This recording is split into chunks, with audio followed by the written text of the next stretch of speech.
It's my feel-good breakfast show. Welcome back. You're live with Expresso, ready for a very feel-good edition of your favorite breakfast show this morning. Now, we love tapping into the potential of youth on this show, and we love our Wednesdays. Why? Because we focus on our youth sporting results. We've got a little bit of water polo coming out of the mother city, and as you can see behind me, as the rain falls on the mother city, much needed rain, it also heralds in a new season. It means rugby has returned for winter, and I know it's still very early days, but let's see if any of the big guns are putting their hands up.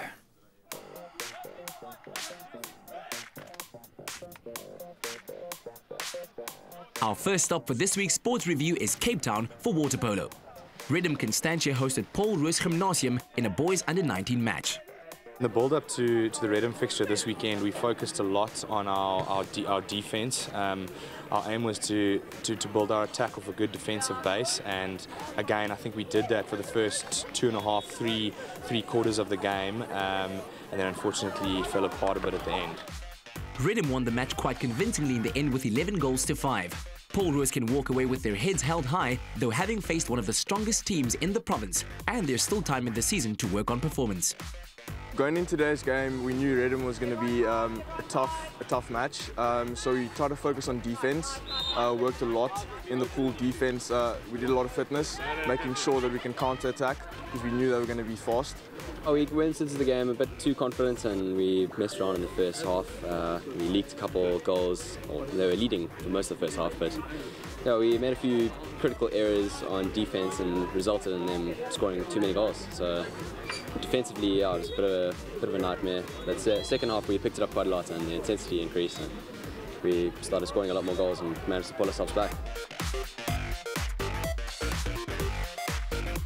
In Joburg, Greenside High School hosted the Girls Touch Rugby League. The competition was clear for all to see as the girls were quite impressive in various matches.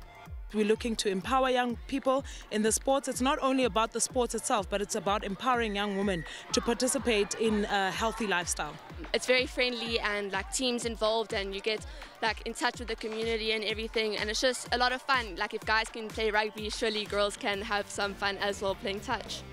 Parktown girls' first team were in fine form as they beat Crawford Lonehill 9-0 in a one-sided encounter. After a resounding victory, Parktown are the team to watch as the season continues. We basically focus on more talking, so communication is a big deal. Like you can't go on the field without knowing what you're doing.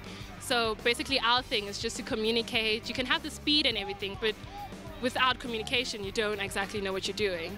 So I think, yeah, communication is a big deal for us. Then, moving across town to Kempton Park, it was the second week of the Expresso rugby tournament, and Hoërskool Kempton Park faced Hoërskool Transvalia. We did work very hard on our defensive structures and our attack, and I'm very glad to say that our defense was quite good today, so I'm very proud of my boys. The match was a close encounter, with the hosts Kempton Park walking away with the victory by 5 points, winning 18-13.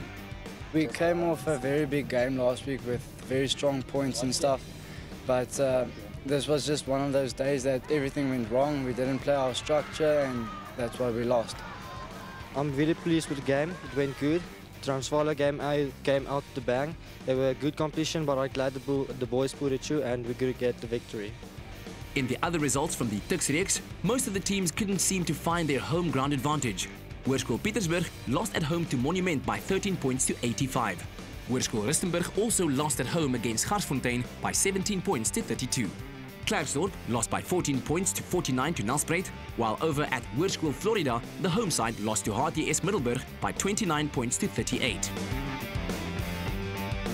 That's it for another youth sport review. The school sports season is now well underway, and the stronger teams are clearly starting to come into their own. Well done to all the victors from the past weekend.